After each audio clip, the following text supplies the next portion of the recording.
Radhe Radhe friends, बड़ों को प्रणाम। जय गौरी शंकर। आज आपको हरतालिका तीज की कथा सुनाते हैं। ओम श्री गणेशाय नमः। जिनके दिव्य केशों पर आग के फूलों की माला शोभा देती है और जिन भगवान शंकर के मस्तक पर चंद्र और गले में मुंडों की माला पड़ी हुई है, जो माता पार्वती दिव्य वस्त्रों तथा भगवान शंकर दिगंबर वेश धारण किए हैं, उन दोनों भवानी शंकर को मैं नमस्कार करती हूँ। कैलाश पर्वत के सुंदर शिखर पर माता पार्वती ने महादेव जी से पूछा, हे महेश्वर, मुझसे आप गुप्त से गुप्त बात बताइए जो सभी के लिए सरल और महान फल देने वाली है।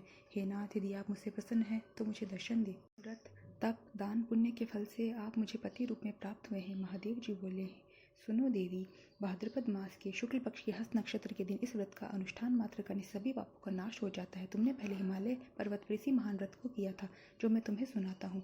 पार्वती जी बोली, हे प्रभु, इस व्रत को मैंने किस लिए किया था ये मुझे सुनने की इच्छा है, सो कृपा करके कहिए।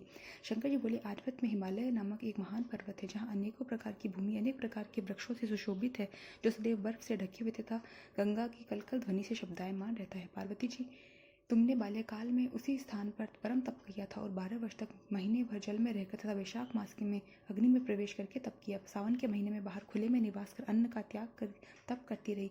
तुम्हारे उस कष्ट को देखकर तुम्हारे पिता को बड़ी चिंता हुई। चिंता में वह सोचने लगे, मैं इस कन्या का विवाह किससे करूँ। एक दिन नारद जी वहाँ आए और देवर्षि नारद ने तुम शैलपुत्री को देखा। तुम्हारे पिता हिमालय ने देवर्षि को अर्ध्यपाद आसन देकर सहित सम्मान सहित बिठा और कहा, मुनीश्वर, आपको यहाँ तक आने का कष्ट कैसे किया, क्यों, कहो क्या आज्ञा है।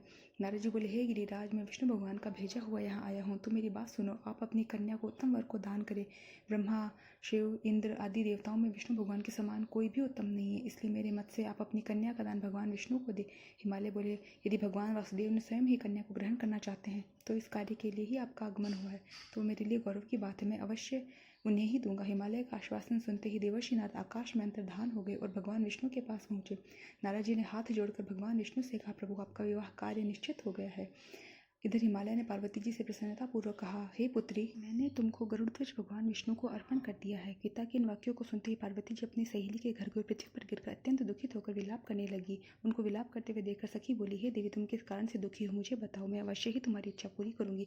पार्वती जी बोली, हे सखी, मेरी जो मन की अभिलाषा है वह सुनाती हूँ। मैं महादेव जी को वर्ण करना चाहती हूँ। मेरे इस कार्य को पिताजी बिगाड़ना चाहते हैं, इसलिए मैं निसंदेह शरीर का त्याग करूंगी। पार्वती जी के इन वचनों को सुनकर सखी ने कहा, हे देवी, जिस वन को तुम्हारे पिताजी ने ना देखा हो वहाँ चली जाओ। तब देवी पार्वती अपनी सखी के वचन सुनते हुए ऐसे ही वन को चली गई और वहाँ जाकर तपस्या करने लगी। तब पिता हिमालय ने तुम्हें घर पे न पाकर सोचा कि मेरी पुत्री को देव, दानव अथवा किन्नर हरण करके ले गया है। मैंने नारद जी को वचन दिया था कि तुम्हारी की पुत्री का भगवान विष्णु के साथ वर्ण करूंगा। हाय, अब ये कैसे पूरा होगा। इसे सोचकर वे चिंतातुर होकर मूर्छित हो गए। तब सब लोग हाहाकार करते हुए दौड़े और मूर्छा दूर होने पर गिरिराज जी से बोले कि आप अपनी मूर्छा का कारण बताओ। हिमालय जी बोले, मेरे दुख का कारण यह है कि मेरी रत्न रूपी कन्या को कोई हरण करके ले गया है। सर्प ने काट लिया है अथवा किसी सिंह ने मार डाला है, वह न जाने कहाँ चली गई, उसे किसी राक्षस ने मार डाला है। इस प्रकार कहकर गिरिराज दुखी होकर कांपने लगे, ऐसे तीव्र वायु के चलने पर कोई वृक्ष कांपता हो। पश्चात देवी पार्वती तुम्हें गिरिराज साथियों सहित ढूंढने घने जंगल में निकले। तुम भी सखी के साथ भयानक जंगल में घूमती हुई वन में एक नदी के तट पर एक गुफा में पहुंची। उस गुफा में तुम अपनी सखी के साथ प्रवेश करके जहाँ तुम अन्न जल का त्याग करके बालू का लिंग बनाकर मेरी आराधना करती रही।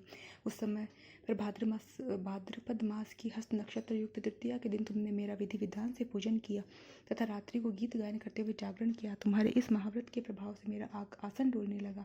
मैं उसी स्थान पर आ गया जहाँ तुम और तुम्हारी सखी दोनों थी। मैंने तुमसे आकर कहा, हे वरानने, मैं तुमसे प्रसन्न हूँ। तब तुमने मुझसे वरदान मांगा। तब तुमने मुझसे कहा, हे देव, यदि आप मुझसे प्रसन्न हैं तो आप महादेव जी ही मेरे पति हो। मैं तथास्तु कहकर कैलाश पर्वत को चला आया और तुमने प्रभात होते ही मेरी उस बालू की प्रतिमा को नदी में विसर्जित कर दिया। हे शुभे, तुमने वहाँ अपनी सखी सहित व्रत का पारण किया। इतने में तुम्हारे पिता वीर हिमवान भी तुम्हें ढूंढते ढूंढते उसी घने वन में आ पहुंचे। उस समय उन्होंने नदी के तट पर 2 कन्याओं को देखा, तुम्हारे पास आ गए और तुम्हें हृदय से लगाकर रोने लगे। बोले, बेटी, तुम इस सिंह व्याघ्रादि युक्त घने जंगल में क्यों चले? तुमने कहा, हे पिता, मैंने पहले ही अपना शरीर शंकर जी को समर्पित कर दिया था, लेकिन आपने नारद जी को कुछ और बोल दिया, इसलिए मैं महल से चली आई। ऐसा सुनकर हिमवान ने तुमसे कहा कि मैं तुम्हारी इच्छा के विरुद्ध यह कार्य नहीं करूंगा। तब वे तुम्हें लेकर घर को आए और तुम्हारा विवाह मेरे साथ करा दिया। हे प्रिय, हे देवी, तुम्हें सखी हरण करके वन में ले गई थी, इस कारण इसका नाम हरतालिका पड़ा। इस व्रत के प्रभाव से सभी स्त्रियों का सुहाग अखंड रहता है और कुंवारी लड़कियों को उनका मनभावन पति मिलता है।